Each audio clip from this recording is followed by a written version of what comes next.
Breaking మనం చూస్తున్నాం. ఐబొమ్మ రవి కేసుకు సంబంధించి ఒక కొత్త అప్డేట్. ఐబొమ్మ రవికి ఒక రిలీఫ్ వచ్చినట్లుగా కనపడుతోంది. బెయిల్ మంజూరు చేసింది హైకోర్టు. 3 నెలల నుంచి ఐబొమ్మ రవి జైల్లోనే ఉన్నాడు. అనేక పర్యాయాలు బెయిల్ పిటిషన్ కొట్టివేసింది కోర్టు. కరేబియన్ దీవుల్లో పౌరసత్వం ఉంది అంటూ పబ్లిక్ ప్రాసిక్యూటర్ చెప్పినట్లుగా తెలుస్తుంది. బెయిల్ ఇస్తే కరేబియన్ వెళ్ళిపోతాడన్నారట. ఇప్పటికీ రవిపై కంప్లైంట్స్ వస్తున్నాయంటూ చెప్తున్నారు. ఎట్టకేలకు బెయిల్ లభించడంతో రవికి విముక్తి లభించింది అంటూ మరికొంతమంది అంటున్నారు. 3 నెలల పాటు చెంచల్గూడ జైల్లోనే రవి ఉంటూ వస్తున్నాడు. మధ్యలో విచారణ చేస్తున్నామని పోలీసులు చెప్పారు. మరి విచారణలో ఏం విషయాలు తెలిసాయి అనేది ఇంతవరకు బయట పెట్టని పరిస్థితి మనకు కనపడుతుంది. ఇక బెయిల్ ఇచ్చినా సరే కొన్ని కండిషన్స్ ఉన్నాయంటూ హైకోర్టు చెప్పింది. ప్రతిరోజు సిపిఎస్ ఎదుట హాజరు కావాలంటూ ఆదేశించారు. దేశం విడిచి వెళ్ళకూడదంటూ చెప్పారు. పోలీసులకు పాస్పోర్ట్ అప్పగించాలంటూ కూడా ఆదేశాలు జారీ చేసినట్లుగా తెలుస్తుంది. పైరసీల విషయంలో గత నవంబర్ 16న రవి అరెస్ట్ అవ్వడం మనకి తెలిసిన విషయమే. అప్పటి నుంచి విచారిస్తున్నామని చెప్పి పోలీసులు చెప్తున్నా ఇప్పటి వరకు ఎలాంటి సమాచారం బయటికి రాలేదు. ఇప్పుడు బెయిల్ వచ్చింది, కానీ దేశం విడిచిపోవడానికి కుదరదు, ఇప్పటికీ కంప్లైంట్స్ వస్తున్నాయంటూ కోర్టు చెప్పింది. ఈ నేపథ్యంలో ఇంకా ఏమేం కండిషన్స్ ఉన్నాయి, అలాగే ఐబొమ్మ రవి బయటికి రావడం అనే విషయం ఇంపాక్ట్ ఎలా ఉండబోతుంది? ఎందుకంటే చాలా పెద్ద ఎత్తున పబ్లిక్ నుంచి ఐబొమ్మ రవికి మద్దతు లభించడం మనం చూసాం. సినిమా ఇండస్ట్రీ మీద వ్యతిరేకత కారణంగా కానీ ఇంకేదైనా సరే ఐబొమ్మ రవికి చాలా పెద్ద ఎత్తున మద్దతు వచ్చింది. ఇన్ని రోజుల పాటు జైల్లో ఉన్నటువంటి రవికి ఇప్పుడు బెయిల్ వస్తుంది. మరి బెయిల్ వచ్చిన తర్వాత ఏం జరగబోతుంది ఈ కేసుకు సంబంధించి అనేదే చాలా కీలకంగా మారింది. ప్రశాంత్ జాయిన్ అవుతున్నారు, మా ప్రతినిధి. ముందుగా ఒకసారి ఈ కేసుకు సంబంధించి కోర్టు ఏం చెప్పిందో చూద్దాం. లైవ్లో ఉన్నారు ప్రశాంత్, డీటెయిల్స్ ఏంటి? కోర్టు ఇంకా ఎలాంటి రిస్ట్రిక్షన్స్ పెట్టింది బెయిల్ ఇస్తున్న సందర్భంలో? At the same time iBomma రవికి బెయిల్ రావడం అనేది ఎలా జరిగింది అసలు? అంటే పోలీసులు చాలా పెద్ద కేసుల్లో ఇతను ఉన్నాడని, పైరసీ చేశాడని, అన్ని కోట్లు సంపాదించాడని ఏదేదో చెప్పారు కదా. ప్రజల పర్సనల్ డేటా అంతా వెళ్ళిపోయిందని చెప్పారు. మరి అన్ని కేసులు ఉన్న వ్యక్తికి, అంత పెద్ద కేసులు ఉన్నటువంటి వ్యక్తికి బెయిల్ ఎలా ఇస్తున్నారు? పోలీసులు ఇన్ని రోజుల విచారణ తర్వాత ఏం సాధించగలిగారు? కోర్టుకి ఏమైనా సమర్పించారా? వాళ్ళు విచారణ చేసింది ఏమైనా?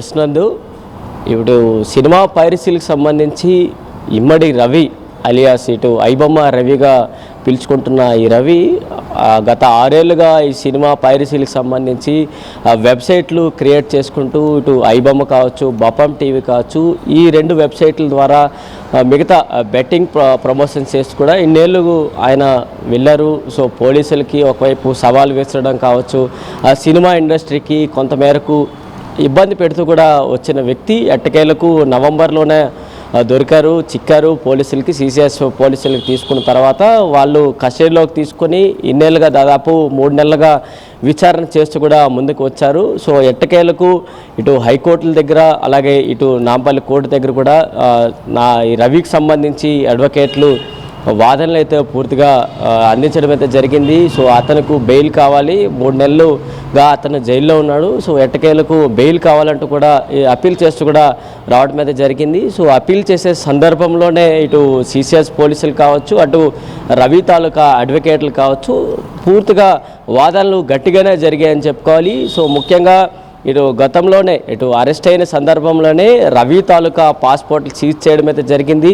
సో దాంతోపాటు రవి దగ్గర ఆ రోజు ఏదైతే అరెస్ట్ అయ్యారో కూకట్పల్లిలో ఆయన్ని అదుపులోకి తీసుకునే సందర్భంలోనే దాదాపు 3 కోట్లు అలాగే హార్డ్ డిస్క్లు మిగతావన్నీ కూడా తీసుకుంటూ రవిని కస్టడీలోకి తీసుకున్నారు. సో ఇలాంటి ఇన్ని తీసుకున్న తర్వాత రవి ఎక్కడికి వెళ్ళిపోతాడు, దేశం విడిచి పారిపోయే అవకాశమే లేదు అనే కోణంలో పూర్తిగా రవి తాలూకా అడ్వకేట్లు న్యాయస్థానాలకు తెలపడం అయితే జరిగింది. సో దాంతోపాటు ఇటు సిసిఎస్ పోలీస్ అధికారులు కూడా దీనిపైన రవి అరెస్ట్ అయిన ఆ సందర్భం నుంచి పూర్తి కోణంలో కూడా ఎంక్వైరీ చేస్తూ కూడా వచ్చారు. సో రవికి అనేక సార్లు ఆఫర్లు కూడా చేయడం అయితే జరిగింది. అసలు మేము ఈ పైరసీని భూతాన్ని అంతం చేయాలనుకుంటున్నాము. సో పోలీసులు కూడా రవికి ఆఫర్ల మీద ఆఫర్లు ప్రకటించడం కూడా జరిగింది. సో పైరసీని మొత్తం అంతం చేయడానికి మేము మీకు ఆఫర్ అయితే ఇస్తున్నాము, నీకు ఉద్యోగం కూడా ఇవ్వడానికి మేము సిద్ధంగా ఉన్నామంటూ కూడా సిసిఎస్ పోలీస్ అధికారులు రవికి కూడా ఆఫర్ అయితే ఇచ్చారు. సో రవి ఇవన్నిటిని కూడా నాకు అవసరం లేదు, సో రిజెక్ట్ చేస్తూ నేను ఈ పైరసీ భూతాన్ని మొత్తం కూడా నేను విడిచిపెట్టి నేను కరేబియన్ దీవుల్లో నాకు పౌరసత్వం ఉంది, అక్కడికి వెళ్ళి నేను ఒక రెస్టారెంట్ది ఓపెన్ చేసుకుంటూ నా జీవనం కొనసాగిస్తానంటూ కూడా రవి చెప్పడం అయితే చెప్పాడు. సో ఇలాంటి అంశాలన్నీ కూడా ఈ 3 నెలల పాటు ఈ రవి తాలూకా విచారణలో భాగంగా కొత్త కొత్త అంశాలు బయటకు వచ్చాయి. అయితే ఈరోజు హైకోర్టు మాత్రం దీనికి సంబంధించి రవికి షరతులతో కూడిన బెయిల్ అయితే మంజూరు చేసింది.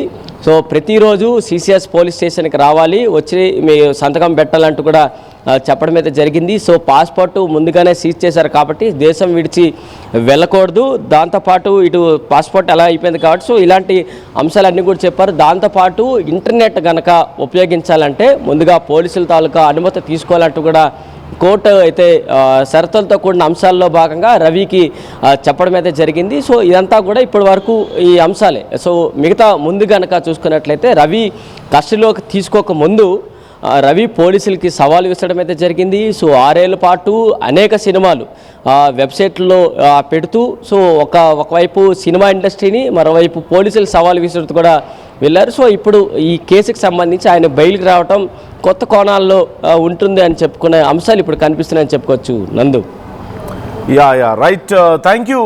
మొత్తం మీద అంటే ఈ డీటెయిల్స్ చూస్తే ఐబొమ్మ రవిని విచారించిన తర్వాత ఇంతకీ పోలీసులు ఏం సాధించారనేదే బయటికి రాలేదు. చాలా పెద్ద ఆరోపణలతో అతన్ని అరెస్ట్ చేశారు, మనం చూసాం, పెద్ద ఆపరేషన్ చేసి మరి. Right Prashant, thanks for the details. మొత్తం మీద ఇప్పుడు పోలీసులు విషయాలు చెప్పాలి. ఐబొమ్మ రవి అరెస్ట్ అయిన తర్వాత చాలామంది అసలు అతని మీద ఉన్నటువంటి కేసులకి ఏ ఆధారాలు లేవు, పోలీసులు ఎందుకు మరి ఇలాంటి ఆరోపణలు చేశారనేది అర్థం కావడం లేదని చాలామంది అభిప్రాయాలు వ్యక్తం చేశారు. ఇన్ఫ్యాక్ట్ కొంతమంది గెస్ట్ చేశారు అతను విచారించినా ఏం రాదు అని చెప్పి. పోలీసులు ఇప్పటి వరకు ఎందుకని వివరాలు చెప్పలేదు? రవిని అరెస్ట్ చేసే సమయంలో, అరెస్ట్ చేయడానికి ముందు అతను అన్ని చేశాడు ఇన్ని చేశాడు అని చెప్పిన పోలీసులు మరి విచారణ తర్వాత వాళ్ళు రవి దగ్గర నుంచి ఏమి నిజాలు బయట పెట్టారు, ఏం నిజాలు రాబట్టారు, ఎలాంటి డీటెయిల్స్ ఇంకా వాళ్ళు గ్యాదర్ చేశారు అనే వివరాలను ఎందుకని బయటకు చెప్పడం లేదు, కారణం ఏంటి అనేదే ఎవరికి అంతుపట్టడం లేదు. అంటే సమాచారాన్ని రాబట్టగలిగారా లేదా, లేకపోతే రాబట్టినటువంటి సమాచారాన్ని బయటకు చెప్పలేరా ఇప్పుడే ఇంకా విచారణ జరుగుతున్న నేపథ్యంలో? కారణం ఏదైనప్పటికీ ప్రజలు ఈ విషయంలో కొంత ఎగ్జైటింగ్గా వెయిట్ చేశారు ఇంకా ఏమేమి డీటెయిల్స్ వస్తాయో అని. బట్ కొంత ఈ విషయంలో మాత్రం ప్రజల ఎదురుచూపులు ఇంకా కొనసాగుతూనే ఉన్నాయి. మరోవైపు రవికి బెయిల్ మంజూరు చేసింది కోర్టు. ఈ నేపథ్యంలో బెయిల్ వచ్చిన తర్వాత దేశం విడిచి వెళ్ళడానికి లేదు అంటూ చాలా క్లియర్గా చెప్పిన నేపథ్యంలో, పాస్పోర్ట్ను కూడా పోలీసులకు అప్పగింపాలని చెప్పిన నేపథ్యంలో రవి బయటకు వచ్చిన తర్వాత ఎలా ఉండబోతుంది? ఎందుకంటే రవికి చాలా పెద్ద ఎత్తున ఫ్యాన్స్ తయారయ్యారు మన సమాజంలో.